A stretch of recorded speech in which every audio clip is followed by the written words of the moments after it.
আসসালামু আলাইকুম। নতুন আরও একটি রেসিপি নিয়ে আপনাদের মাঝে হাজির হয়ে গেলাম। সেটা হলো আলু পুরি। অনেকেই আমরা এখনও আলু পুরি বানাতে জানি না। আমি চেষ্টা করেছি খুবই সহজে আপনাদের সাথে রেসিপিটা শেয়ার করতে। আশা করছি আমার আজকের ভিডিও আপনাদের ভালো লাগবে। ভিডিওটি ভালো লাগলে প্লিজ চ্যানেলটি সাবস্ক্রাইব করবেন। তো পুরি বানানোর জন্য এখানে আমি একটা বোল নিয়ে নিয়েছি আর নিয়ে নিব মেজারমেন্ট কাপের 1 কাপ পরিমাণ ময়দা আর পরিমাণ মতো লবণ। আর এখন দিয়ে দিচ্ছি 2 চা চামচ পরিমাণ তেল, রান্নার রেগুলার তেল। এখন ময়দাটার সাথে তেলটা খুব ভালোভাবে মিশিয়ে নিতে হবে। হাত দিয়ে মুঠ পাকালে যখন দেখবেন দলা পেকে যাচ্ছে তখন বুঝতে পারবেন তেলটা ময়দার সাথে মিশে গেছে। এখন নর্মাল পানি দিয়ে আমি ময়দাটা গুলিয়ে নিব।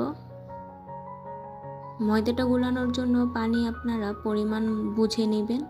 আটাটা এমন হবে যেন শক্তও না আবার খুব বেশি নরমও না। একবারে পুরোটা পানি দিতে যাবেন না, অল্প অল্প করে দিবেন আর মেশাবেন, তাহলে বুঝতে পারবেন কি পরিমাণ পানি লাগবে।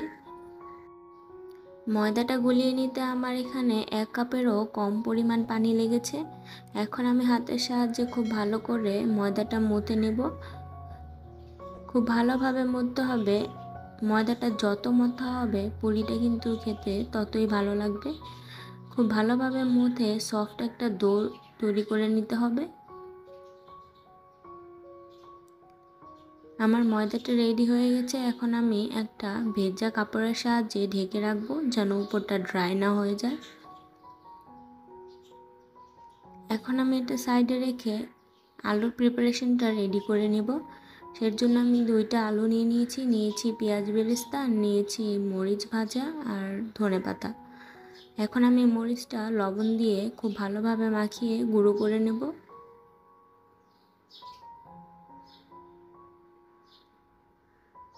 এরপর পেঁয়াজ আর ধনেপাতাটাও মাখিয়ে নেব।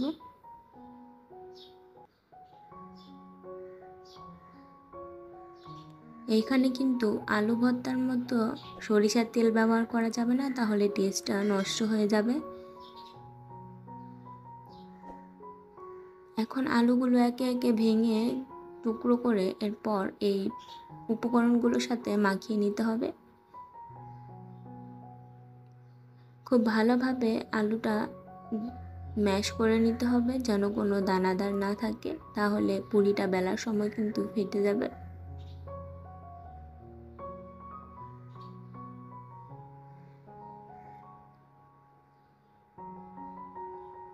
আলুটা মাখানো হয়ে গেছে। এখন আমি গোল গোল লেচি কেটে নিব রুটি থেকে।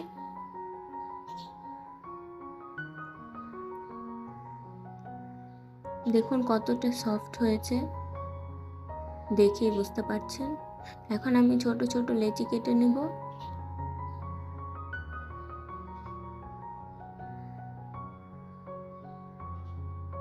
সবগুলো আবারও সেই বাটিতে উঠিয়ে সেই ভেজা কাপড়টা দিয়ে ঢেকে রাখতে হবে যেন ড্রাই না হয়ে যায়। তার মধ্যে থেকে একটা লেচি নিয়ে আমি ঘুরিয়ে ঘুরিয়ে এভাবে বাটির মতো করে নেব। এরপর সেই আলুর মিশ্রণটা এটা দিয়ে দেব। খুবই অল্প পরিমাণে নেবেন, বেশি পরিমাণে নিলে কিন্তু রুটিটা বেলার সময় ফেটে যাবে। বাস হাত দিয়ে গোল করে নিলেই হয়ে যাবে রেডি। এভাবে আরও একটা আমি দেখিয়ে দিচ্ছি। ঘুরিয়ে ঘুরিয়ে গোল বাটির মতো করে নিতে হবে।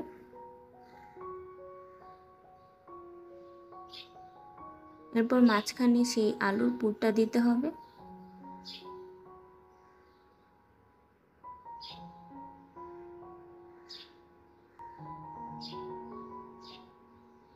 ব্যাস গোল একটা বলের মতো হয়ে গেল। এভাবে আমি সবগুলো লেচি থেকে পুর ভরা বল করে নেব। এখন আমি যে জায়গায় বেলবো সেই জায়গায় কিছুটা পরিমাণ তেল দিয়ে দেব। এখানে কিন্তু ময়দা ব্যবহার করা যাবে না, তেল দিয়েই পুরিটা বেলতে হবে, তাহলে কিন্তু খুব সুন্দর হয় বেলাটা। ঘুরিয়ে ঘুরিয়ে উল্টে পাল্টে ঘুরিয়ে ঘুরিয়ে বেলতে হবে। দেখুন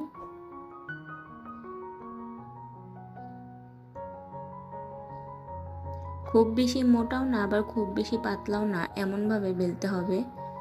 এখন ঠিক একই প্রসেসে আবারও আমি একটা লেচি নিয়ে নিয়েছি। এখন ঘুরিয়ে ঘুরিয়ে বেলে নিচ্ছি। পুরিটা বেলার পর কতটুকু মোটা হবে তা আপনারা দেখেই বুঝতে পারছেন। ঠিক এই রকম হবে। এখন আপনাদের বোঝার সুবিধার্থে আমি আরও একটা বেলে দেখাচ্ছি। আগে কিছুটা তেল নেবেন, এরপর সেই পুর ভরা বলটা নেবেন, এরপর ঘুরিয়ে ঘুরিয়ে বেলে নিতে হবে। পুরিটা বেলা হয়ে গেছে। এখন আমি একইভাবে সবগুলো পুরি বেলে নেব।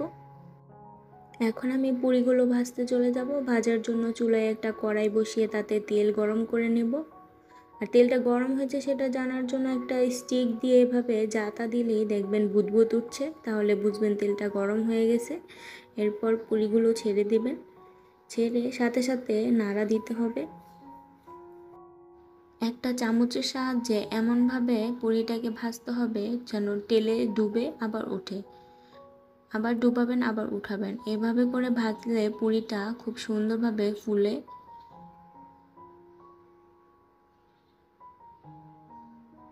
তো দেখুন পুরিটা কত সুন্দর ফুলে গেছে।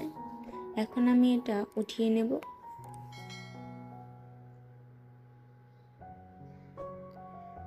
এরপর সে একইভাবে তেলটা একটু গরম হয়ে আসলে আমি আরও একটা পুরি এতে ছেড়ে দেব। এরপর চামচের সাহায্যে নাড়া দিয়ে দিব।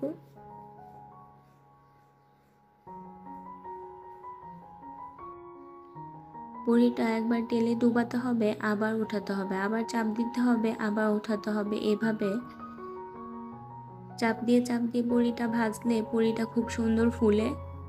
দেখুন কত সুন্দর ফুলেছে পুরিটা। এখন আমি পুরিটা এক পাশ হয়ে আসলে আবার আরেক পাশ উল্টিয়ে এভাবে লাল করে ভেজে নেব।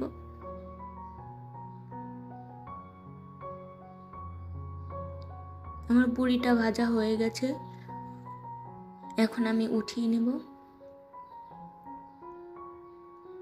ব্যাস তৈরি হয়ে গেল আমার আলু পুরি। আমি চেষ্টা করেছি খুবই সহজে আপনাদের সাথে রেসিপিটা শেয়ার করতে। আশা করছি আমার আজকের ভিডিও আপনাদের ভালো লেগেছে। ভিডিওটি ভালো লাগলে একটা লাইক দিবেন আর সুন্দর সুন্দর কমেন্ট করবেন, কারণ আপনাদের কমেন্ট আমাকে অনেক উৎসাহিত করে। আজকের মতো এখানে বিদায় নিচ্ছি। সবাই ভালো থাকবেন আর আমার জন্য বেশি বেশি দোয়া করবেন। আল্লাহ হাফেজ।